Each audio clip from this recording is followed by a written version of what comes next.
Proviamo a fare una chiamata. Chiama 349 14. Eccola, Pronti? Sei in video? sono in video, diretta? No, diretta no, sto registrando. Come mi senti? Sento molto bene. Mi stai parlando dal telefono? No, sto parlando dall'orologio, sono Michael Knight.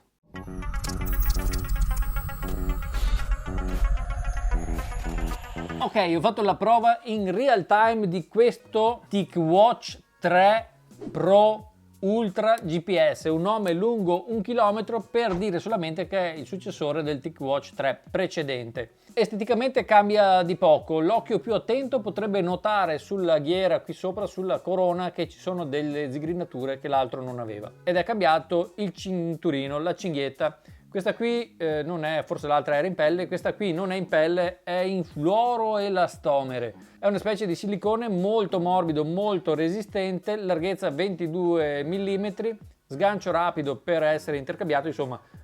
Lasciate questo se vi va, oppure potete montarci quello che volete. Sicuramente questo mi piace. Tra le altre cose, un aspetto che per fortuna hanno fatto, hanno messo il dentino nella fibbietta che lo va a chiudere, quindi molto bene. Questa qui è la confezione che contiene l'orologio, contiene un manualetto di istruzioni, un pieghevole sul sistema operativo Wear OS e il cavetto di ricarica, che è un semplicissimo cavetto USB con connettore magnetico, si appoggia qui dietro e va a caricare la batteria. Perché si chiama Ultra? Perché è un orologio super resistente. È fatto in acciaio inossidabile, in fibra di vetro, in nylon, insomma è stato testato secondo gli standard militari, quindi è assolutamente adatto a qualsiasi tipo di attività o di uso, anche che preveda magari di essere esposto a colpi, urti, eccetera. Conclude tutto il quadretto il fatto che anche il vetro sia in Gorilla Glass, e da questo punto di vista devo proprio confermare che il vetro non si scheggia facilmente, perché in questi giorni di prova, guarda caso, ho sbattuto contro degli spigoli di porta, proprio di quelli vivi, e pensavo di averlo fracassato. In realtà l'orologio non si è fatto nemmeno un graffio, né sulla corona né sul vetro, quindi assolutamente promosso per quanto riguarda la resistenza. È anche IP68, quindi se andate in piscina a nuotare lo potete portare tranquillamente, o se vi piace camminare sotto la pioggia ben venga, con questo orologio non avrete nessun problema. Diametro è di 48 mm, che onestamente un po' mi preoccupava in principio, ma una volta che l'ho portato a casa e l'ho indossato, ho visto che anche nel mio polso, che è magrolino, non sfigura affatto. Sarà che gli ingombri non sono eccessivi, cioè non ha cornici così grandi, e anche lo suo spessore è abbastanza ridotto, è molto meglio di quanto mi immaginassi, nonostante i suoi 48 mm. Pesa 68 grammi, è abbastanza leggero, ma quando si prende in mano dà veramente la sensazione di qualcosa di solido e di ben realizzato. Il display è un AMOLED da 1.4 pollici, risoluzione 454x454 pixel, ed è veramente una goduria. Il display è veramente bellissimo, luminoso, i colori sono brillanti ed è un piacere utilizzarlo e vederlo. Risponde molto bene ai tocchi, si può comandare ovviamente con il touchscreen con le mani o anche attraverso i due pulsanti. Ma il display non è solo questo AMOLED, infatti questo orologio ha due display. Sopra quello AMOLED ce n'è un altro fatto con una tecnologia diversa che si chiama FSTN. In pratica è una specie di display LCD non a colori che si accende quando l'orologio è in stand-by. È quello che vedete adesso in questo momento. E come potete immaginare, questo qui, essendo sempre acceso, lo vediamo sia di giorno che di notte. Perché di notte, direte voi? Perché è dotato di retroilluminazione. Avete visto che solamente inclinando il polso si può retroilluminare il display secondario, questo a basso consumo. La retroilluminazione di questo display adesso voi la vedete gialla, ma si può impostare in 18 colori, non è regolabile in intensità, ma cambiando colori ci sono dei colori che fanno più luce e alcuni meno luce. Questo display, dicevo, mostra le informazioni di base. Normalmente mostra il numero di passi, l'orario, lo stato della batteria e la data.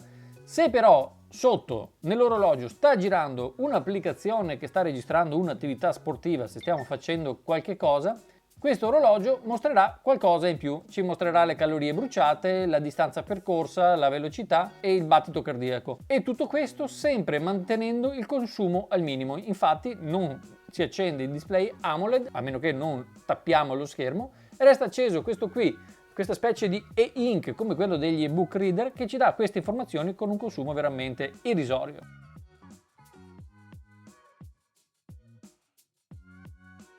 Parliamo della batteria che mi è durata durante i miei test esattamente 2 giorni e mezzo ogni volta. Ad ogni carica ho fatto 2 giorni e mezzo. Notate che ho attivato tutte le rilevazioni automatiche 24 ore su 24, incluso il sonno durante la notte perché lo tengo addosso. Insomma, il massimo che si poteva abilitare l'ho acceso e ho fatto 2 giorni e mezzo. Se state facendo un'attività sportiva e attivate il GPS e quindi c'è il consumo del GPS, considerate che il GPS va ad influire circa di un 6% all'ora. Quindi fate i conti, se dovete fare un'uscita di un giorno intero, sappiate che la batteria scenderà di un 6% all'ora se avete il GPS attivo. E la batteria è anche molto rapida da caricare perché in circa 2 ore e mezza, quasi 3, insomma si carica da 0 a 100. Parliamo del lato smart di questo TicWatch. Praticamente se installiamo l'applicazione Wear OS nel nostro smartphone possiamo definire quali sono le notifiche che ci arrivano nell'orologio, quindi voi potete abilitare WhatsApp, Telegram, le email, insomma tutte le applicazioni che avete installate nel vostro telefono potete definire se vi arriva la notifica qui oppure no. E se vedete in questo istante mi è arrivata una notifica su WhatsApp sul telefono, ma mi viene riportata ovviamente sul bracciale, sull'orologio, e posso anche rispondere attraverso l'orologio. Posso farlo con un emoji o con una delle frasi preimpostate che sono sì, no, tutto ok, dopo, sono le solite cose, oppure schiaccio il microfonino e posso dettare una risposta lunga, l'orologio la interpreterà e la scriverà e posso inviare quella risposta là. Ciao, ti sto rispondendo vocalmente. Oppure se voglio posso farlo con la tastiera, c'è una micro tastiera, una micro Gboard integrata nell'orologio e posso schiacciare i tastini e rispondere anche con quella, oppure se vogliamo con lo swipe tra le lettere. Come avete visto all'inizio del video si possono fare chiamate, però per qualche motivo non si possono chiamare i numeri della rubrica, cioè io non posso dire chiama a casa o chiama qualcuno. Se detto il numero e dico chiama questo numero, lui parte la chiamata. Infatti facciamo una prova, chiama Elena casa. Scusa, non posso più farlo. Se invece gli dico chiama il 190. Il servizio clienti Vodafone ti dà il benvenuto. Quindi, o vi ricordate il numero o al momento dovrete andare nella rubrica e fare la chiamata manualmente con l'applicazione telefono. In compenso le chiamate non sono male, l'interlocutore dice che mi sente bene e anche l'audio lato orologio è accettabile, non è malaccio. Considerate che lo speaker è veramente microscopico ed è qui su un lato. TicWatch 3 arriva già con una serie di applicazioni installate, ad esempio per ascoltare la musica c'è Spotify, per pagare c'è Google Pay, quindi questo orologio ha l'NFC, quindi possiamo addirittura pagare tramite l'orologio, una cosa molto comoda invece di tirar fuori il telefono. Di default lui registra tutta una serie di parametri che sono le calorie che consumiamo quotidianamente, il numero di passi, la distanza fatta, eccetera. Però possiamo abilitare tutta un'altra serie di rilevazioni continue, 24 ore su 24, da quello che ho fatto io, del battito cardiaco, della saturazione di ossigeno nel sangue e di altre cose. Insomma, veramente tiene sott'occhio la nostra salute tout court. Questo nella quotidianità, senza dover avviare nessuna applicazione in particolare. E questo è visibile sull'orologio, con uno swipe a destra si apre il widget della salute e da qui insomma ci dà una panoramica generale di tutto, ma se ci tappiamo sopra entriamo nel dettaglio di tutte queste cose, quindi vediamo per bene cosa abbiamo fatto, quanto cammino, quanti esercizi, quanto dispendio di energie, la distanza che abbiamo fatto. Abbiamo veramente un sacco di info sulla nostra attività fisica quotidiana. Questa applicazione avanzata che si vede tappando il widget della salute si chiama Tic Salute e la troviamo anche nell'elenco delle app. Con il tasto superiore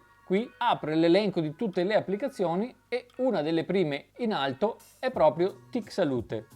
E Tic Salute appunto vi dà tutte quelle informazioni che vi dicevo. Qui dentro ci hanno messo un GPS con 5 antenne capace di attaccarsi a 5 sistemi di navigazione differenti, un barometro, un accelerometro e il sensore sul retro. Insomma, tutti questi sensori sono perfetti, sono una manna dal cielo per gli sportivi, perché giocano un ruolo fondamentale nella rilevazione e nel monitoraggio delle nostre attività sportive. Quindi a fianco dell'attività quotidiana possiamo scendere nel dettaglio e registrare tutto quello che facciamo durante la nostra attività sportiva. Questa applicazione dedicata si chiama Tic Esercizio ed è veramente fatta molto bene, presenta una serie quasi infinita di attività che possiamo monitorare. Il bello di questa app è che alcune di queste attività hanno delle personalizzazioni dedicate, tipo ad esempio HIIT. Possiamo creare un circuito ed eseguire in sequenza con tempi e ripetizioni stabiliti, e quindi l'orologio ci detterà, ci scandirà appunto l'esecuzione di questo esercizio.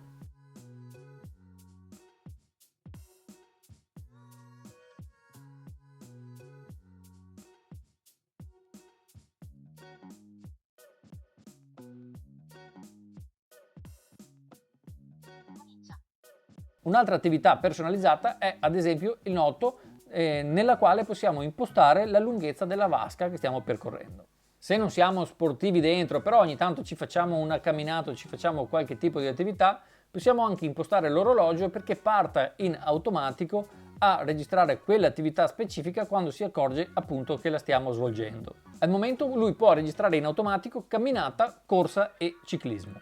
Nonostante TicWatch non sia uno dei marchi più adottati dagli sportivi professionisti che magari convergono sempre sulle solite marche, questo Pro 3 Ultra si difende più che bene con accuratezza dei dati anche nelle situazioni più complicate e più difficili da interpretare. Accoppiare l'orologio allo smartphone è veramente una stupidaggine, si scarica l'applicazione Wear OS, si segue la procedura guidata, è veramente una cosa molto liscia da fare. Devo dire che in prima battuta ci ero rimasto un po' male perché avevo scaricato solamente Wear OS, che alla fine non permette di fare praticamente niente se non di definire le applicazioni che ci inviano le notifiche sullo smartwatch. In realtà la vera applicazione da utilizzare si chiama MobVoy ed è quella che parla per bene con tutte le applicazioni TicWatch residenti nell'orologio. Quindi l'orologio ha questa bivalenza, insomma ci sono 3 o 4 applicazioni sviluppate da Google che fanno le stesse cose più o meno di quelle che fanno le applicazioni di TicWatch. Dal mio punto di vista è molto meglio utilizzare MobVoy sul telefono e le applicazioni di TicWatch che sono molto più complete. In ogni caso tutto quello che viene registrato dalle applicazioni di TicWatch sull'orologio viene comunque passato ai server di Google e quindi vi trovate comunque tutto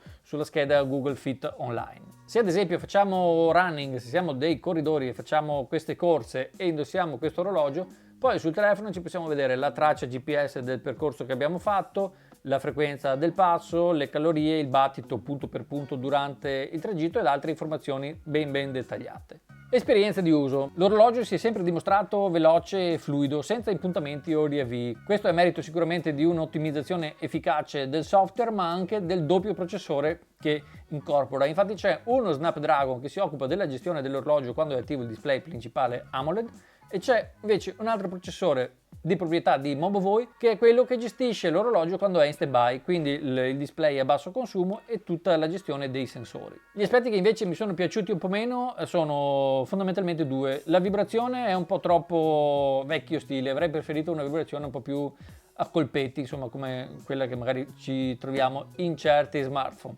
E poi che qualche traduzione è fatta un po' coi piedi, insomma qualche parola, la traduzione non è proprio azzeccata dalla lingua nativa all'italiano. Per il resto non posso che consigliarlo questo TicWatch 3, specialmente a chi cerca un orologio resistente, granitico direi, con ottime prestazioni, una buona autonomia e un accurato monitoraggio delle proprie condizioni di salute. E adesso ditemi voi cosa ne pensate di questi TicWatch. So che qualcuno si lamentava dei primi modelli, ma credo che con il passare del tempo l'evoluzione e il livello qualitativo si sia veramente alzato di parecchio, raggiungendo sicuramente un apice molto alto con questo TicWatch 3. Se avete qualche domanda rispondo sicuramente, scrivetemi sotto nei commenti, lasciate un like se questo video vi è piaciuto, iscrivetevi al canale e anche al canale Telegram delle offerte dove c'è il coupon sconto per pagare meno questo orologio direttamente dal negozio TicWatch. Insomma, vi ho detto tutto, ci vediamo con il prossimo video, sempre qui su Cose Cinesi.